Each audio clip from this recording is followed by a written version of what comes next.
Hello बच्चों, आज थोड़ा हम लोग कर लेते हैं ग्राफ से रिलेटेड इन्फॉर्मेशन जो कि बहुत ही इंपॉर्टेंट है जेई के लिए, नीट के लिए और स्कूल के लिए भी इंपॉर्टेंट है।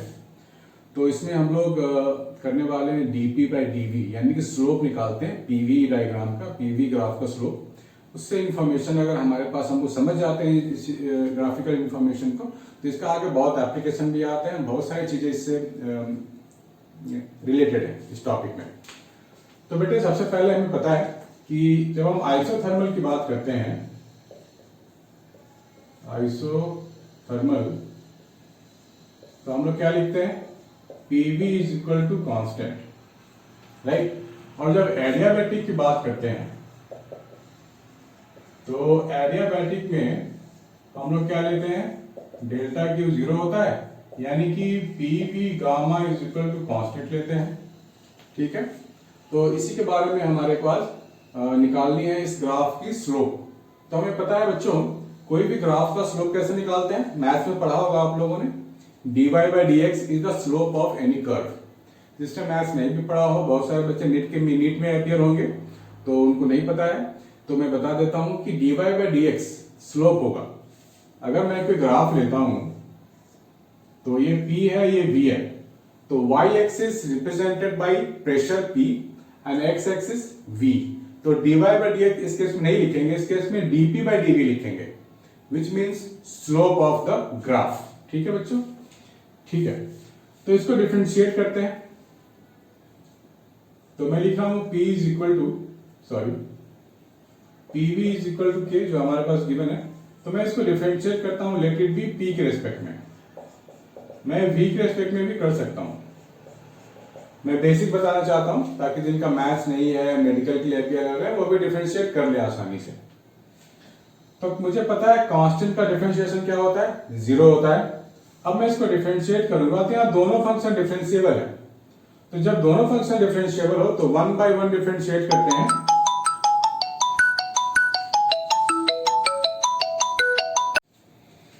हाँ, मैं कह रहा था दोनों फंक्शन डिफरेंशिएबल है, तो अगर मैं पहले p को डिफरेंशिएट करूंगा तो मुझे यहां पर v को छोड़ना पड़ेगा प्लस, और अगर मैं v को डिफरेंशिएट करूंगा तो p को छोड़ना पड़ेगा, this is equal to zero, right. Basic rule of differentiation.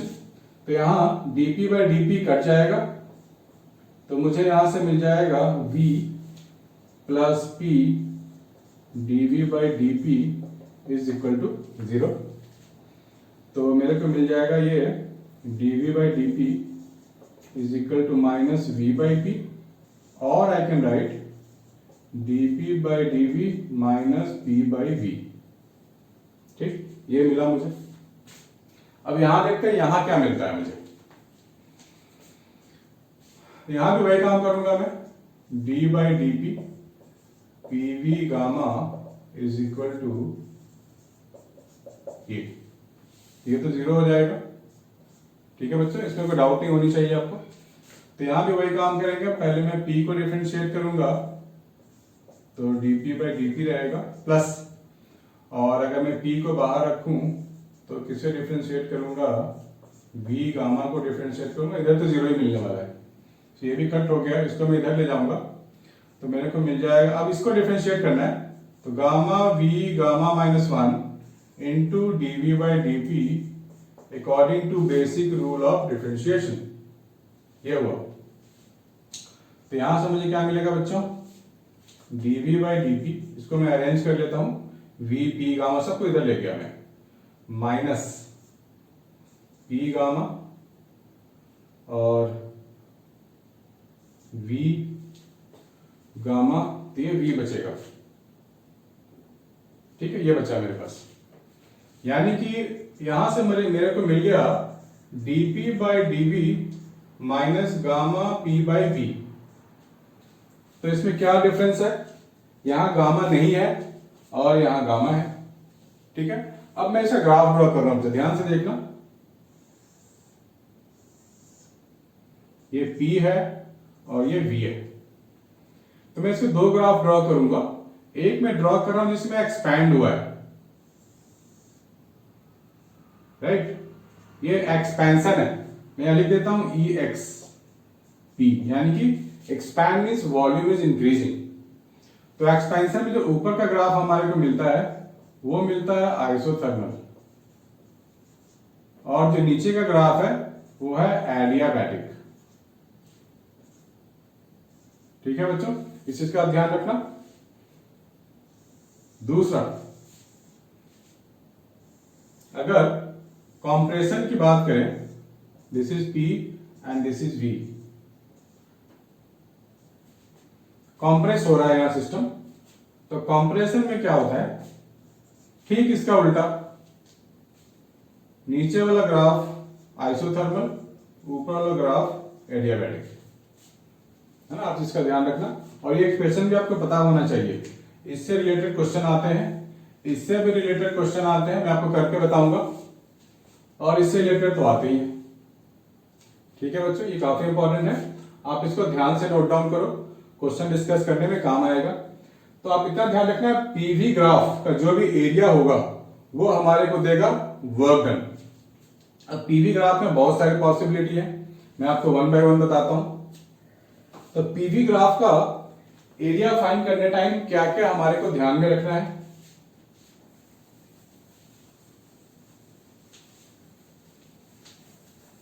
उसके लिए थोड़ा सा आपको जानना पड़ेगा रिवर्सिबल और इरिवर्सिबल प्रोसेस और साइक्लिक प्रोसेस भी काम की चीजें हैं।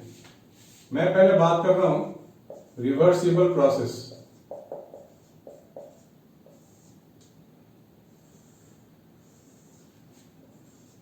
ये प्रेशर और ये वॉल्यूम, मान लो कोई प्रोसेस हो रहा होगा, ऐसा ए से बी जा रहा होगा, ये अगर इसी पाथ को फॉलो करके वापस आए, then this is called reversible process.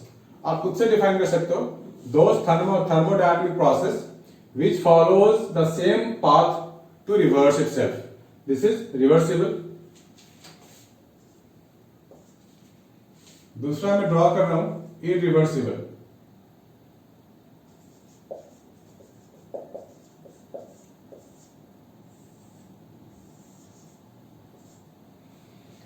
इसमें क्या होगा कि ये path will be different, initial और फाइनल तो होगा ही, इनिशियल फाइनल से गया फिर फाइनल से इनिशियल आ गया, बट यहां पे क्या है कि path are different, this is pressure and this is volume.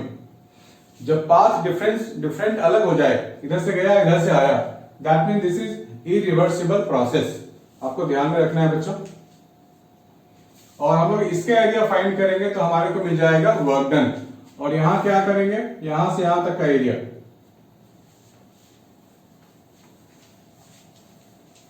दूसरा आपको ध्यान रखना है कि हमारे पास है साइक्लिक प्रोसेस।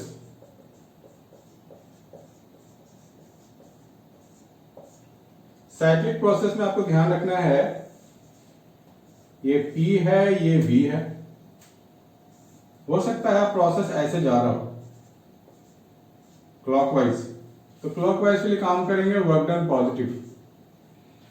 तो और साइक्लिक प्रोसेस जब भी होगा उसका इंटरनल एनर्जी क्या होगा, जीरो होगा। तो साइक्लिक प्रोसेस के लिए आप लोग ध्यान से ड्रॉ कर लो बच्चों।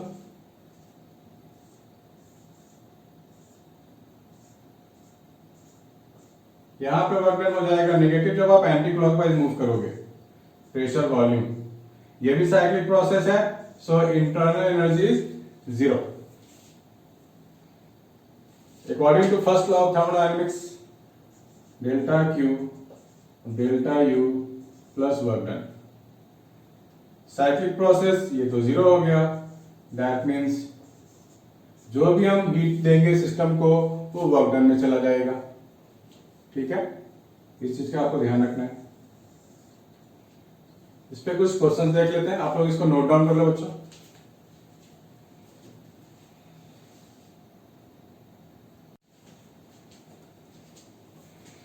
हाय बच्चों, दो क्वेश्चन करके देखते हैं, ये काफी इंपॉर्टेंट है आपको समझाने के लिए।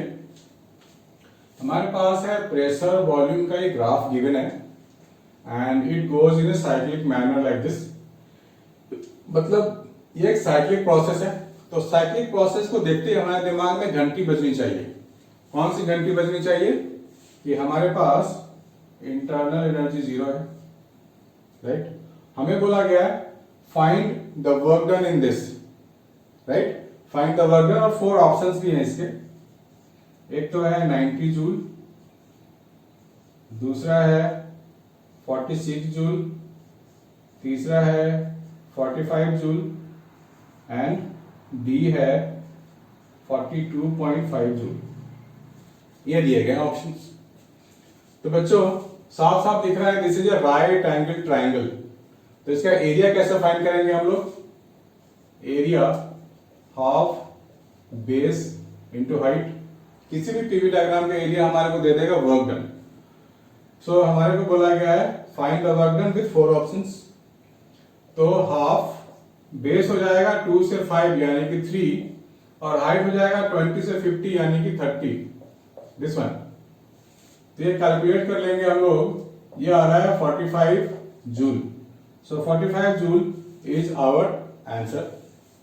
ठीक है बच्चों, आगे होगा समझ में, इजी था बहुत, बेसिक दिया है। अभी इसके बाद लेवल थोड़ा इंक्रीज करूंगा।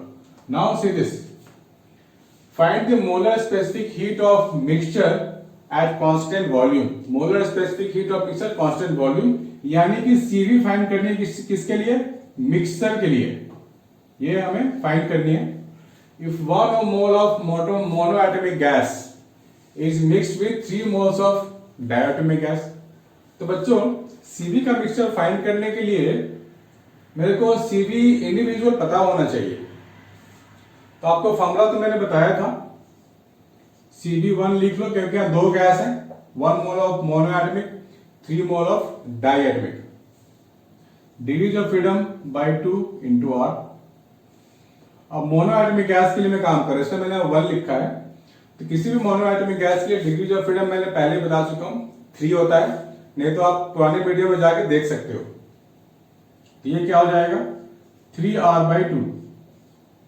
सिमिलरली डायएटॉमिक की बात करूंगा तो डायएटॉमिक का हमारे पास जो डिग्रीज ऑफ फ्रीडम होता है वो मैंने पहले बताया हुआ है 5 होता है। तो यहां लिखूंगा मैं 5R/2। दोनों का मैंने लिख लिया। अब ये बताओ दोनों को मिक्स करना है ना, हमारे को मोल्स है 1 मोल एंड 3 मोल। तो यहां लिखना पड़ेगा N1 mole of monoatomic into CV1 plus N2 moles of diatomic into CV2। ये मेरे को मिलेगा N1 plus N2 into CV mixture वाला, राइट? बिल्कुल जेन्युइन इक्वेशन है, कॉमन सेंस वाला इक्वेशन है। N1 मेरे को 1 गिवन है, CV1 मैंने आपको बता दिया 3R/2, N2 या 3 मोल है, CV2 मैंने आपको बता दिया 5R/2। N1 प्लस N2 यानी कि 1 प्लस 3, दोनों मोल्स को हम लोग बच्चों ऐड कर देंगे तो मेरे को मिल गया 4 और ये आ गया CV मिक्स। अब सिर्फ हमें कैलकुलेट करके ऑप्शन में टिक मारना है।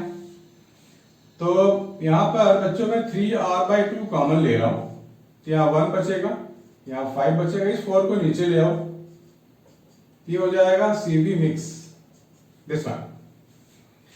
तो ये मेरे को मिल गया 3, 6 हो गया, 6/2 3 यानी कि 3 into 3R/4, 9R/4। 9R/4 क्या होगा बच्चों 2.25R। This is the CV mix. ठीक है बच्चों, तो 2.25 ऑप्शन में है बी ऑप्शन दिस वन। तो अगर आपको कुछ डाउट होता है तो आप कमेंट बॉक्स में जाकर डाउट आपको मुझे भेज सकते हो। अगर आपको पूरा वीडियो अच्छा लगा तो आप कमेंट कर सकते हो, लाइक कर सकते हो, सब्सक्राइब कर सकते हो। आप अपने फ्रेंड्स को फॉरवर्ड में भी डाल सकते हो, उसको भी बता दो कि आप क्या स्टडीज कर रहे हो, वो भी पढ़ लेगा बेचारा जो भी होगा। ठीक है, so note it down guys.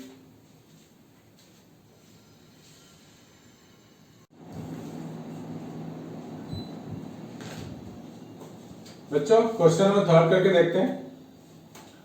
Monoatomic gas is expanded adiabatically to n times of its initial volume. The ratio of final rate of collision of molecules with unit area. बच्चे इस चीज पे ध्यान देना आप लोग। The ratio of final rate of collision of molecules with unit area of container walls to the initial rate. Rate of collision upon area यानी कि प्रेशर की बात हो रही है बच्चों, ये फोर्स अपॉन एरिया की बात हो रही है। राइट। कोलिजन की वजह से जो फोर्स लगा रहे हैं ना, फोर्स का यूनिट एरिया क्या, प्रेशर ही तो होता है। तो बेसिकली मेरे को प्रेशर का रेशियो मांग रहा है ये। तो कैसे करें, जहां भी एक्सपेंडेड एडियाबैटिकली आता है, प्रेशर की बात हो रही है ना, और वॉल्यूम बढ़ गया n टाइम्स, तो एडियाबैटिक इक्वेशन तो मेरे को पता ही है, PV gamma is equal to constant. अब मैं इसे दो स्टेट में चेंज करूंगा क्योंकि वहां वॉल्यूम इंक्रीज हो रहा है। So I can write P1 V1 gamma is equal to P2 V2 gamma, this one. ठीक है। अब यहां पे बोला गया है मोनोएटॉमिक गैस, तो मोनोएटॉमिक गैस के लिए मेरे को गामा फाइंड करनी पड़ेगी। गामा क्या होता है, Cp बाई Cv, और Cv हम लोग बहुत बार देख चुके हैं, Cv क्या होगा, FR/2।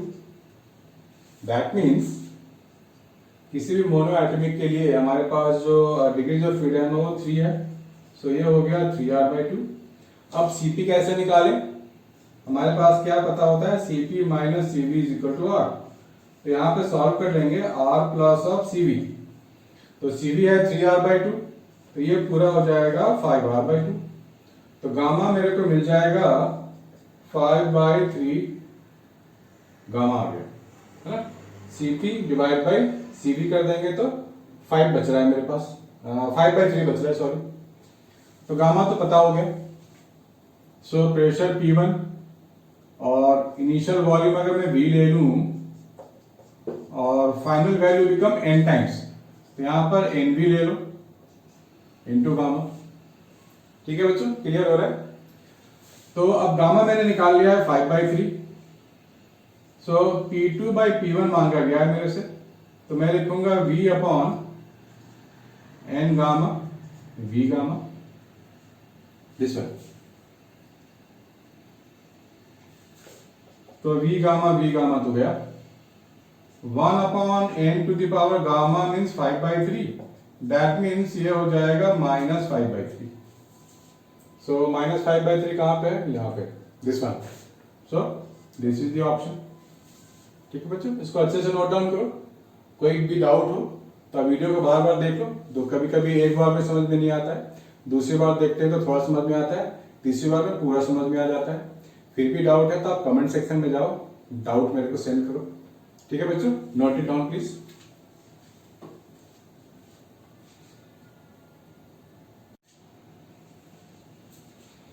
हाँ बच्चों, एक ग्राफ गिवन है हमारे को और ये क्वेश्चन गिवन है।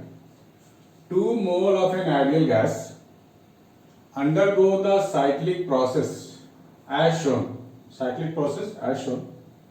Temperature at A is given 300 Kelvin. Temperature B पे भी given है 500 Kelvin. Heat of 1200 joule is withdrawn in the process. ये जो प्रोसेस हो रहा है A से B, B से C और C से A, तो टोटल हीट यहां से जो निकला होगा बाहर, that is 1200 joule. Find work done in BC। ठीक है, सिर्फ इस प्रोसेस के लिए वर्क डन मांग रहा है। ठीक है, तो अगर हम, ये एक्चुअली कर्व है, स्ट्रेट लाइन नहीं है, ये कर्व है बच्चों। तो अगर हम लोग देखें ध्यान से तो साइक्लिक प्रोसेस है, तो साइक्लिक प्रोसेस में क्या होता है, internal energy we have to take it 0 only. तो मैं क्या लिखूंगा, delta Q is equal to delta U plus work done. तो ये तो हो गया 0, दैट मीन्स डेल्टा Q आएगा मेरे पास वर्क डन। तो जब हीट विड्रॉ होता है तो ये वर्क डन मतलब पूरे प्रोसेस का वर्क डन है ये। I need to say work done AB plus work done BC plus work done CA, that is equal to heat.